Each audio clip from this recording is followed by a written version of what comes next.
अखिलेश जी जिस तरह से राहुल गांधी यहाँ भारतीय जोड़ो नया यात्रा लेकर के आ रहे हैं। यात्रा हो अच्छी बात है, लेकिन सभी दल ये चाहते हैं यात्रा से पहले टिकट बंटवारा हो, सीट बंटवारा हो।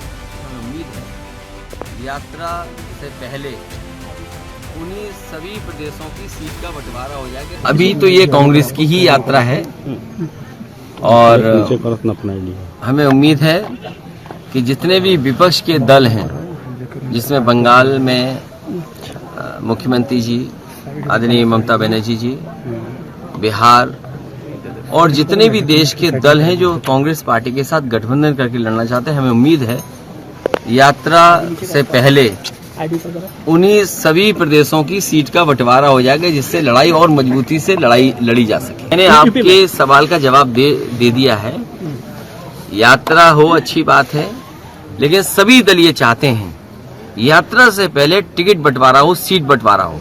और जब सीट बंटवारा हो जाएगा तो यात्रा में भी बहुत से लोग अपने आप सहयोग करने निकल पड़ेंगे, क्योंकि जो प्रत्याशी चुनाव लड़ने वाला होगा पूरी जिम्मेदारी से वहां खड़ा दिखाई देगा। उसके बाद का भरोसा आप दिलाओगे? दुख का समय जरूर है और अभी बहुत दिन नहीं हुए राजमंगल के गए हुए, लेकिन जिस समय पार्टी की बैठक हुई उस समय हमारी पार्टी के नेता और राजमंगल और तमाम लोगों ने यही कहा कि इस बार पार्टी को जिता करके भेजेंगे। जहां जहां बलिया के लोगों की जिम्मेदारी होगी उन लोकसभाओं को जिताने का काम करेंगे।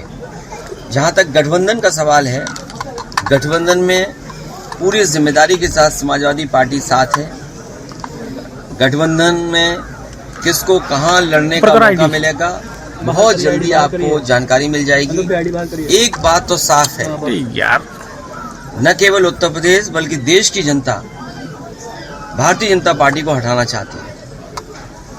विकसित भारत का नारा देकर के गांव-गांव वैन या गाड़ियां पहुंचा करके प्रधानों से उनके बजट का हिस्सा काट करके आप विकसित भारत का सपना पूरा नहीं कर सकते। जो आपके घोषणा पत्र रहे, जो आपने संकल्प जनता के बीच में रखे, वो आखिरकार आधे अधूरे क्यों हैं? अगर विकसित भारत बने, क्या हमारे किसान की आय दोगुनी नहीं होगी? जो घर बैठा नौजवान है वो बेरोजगार है, उसको नौकरी या रोजगार मिलेगा कि नहीं मिलेगा?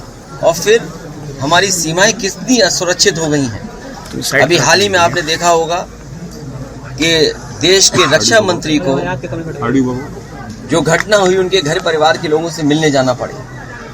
3 लोग सिविलियंस मारे गए थे, 8 घायल, शहीद क्या नहीं गए रक्षा मंत्री जी।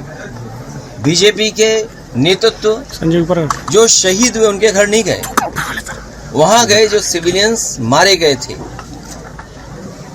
सरकार की कमी या उस समय जो फैसले लिए उसकी कमी, लेकिन अग्निवीर जैसी व्यवस्था से कभी भी देश की सुरक्षा उतनी मजबूती से नहीं हो सकती है जितनी मजबूती से होनी चाहिए। तो सीमाओं का सवाल है, बेरोजगारी का सवाल है, महंगाई का सवाल है, और जो बड़े बड़े सपने दिखाए थे इन्वेस्टमेंट मीट के, आपके बलिया में चुनाव आ गया है तो हो सकता है सपना दिखा रहे हों, लेकिन जमीन पर कुछ नहीं पहुंचा होगा।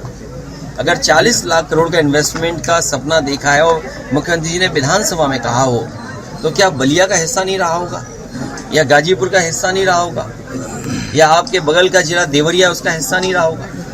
आखिरकार 40 लाख करोड़ में ये आखिरी के हमारे पूर्वांचल के जिले में क्या पहुंचा है?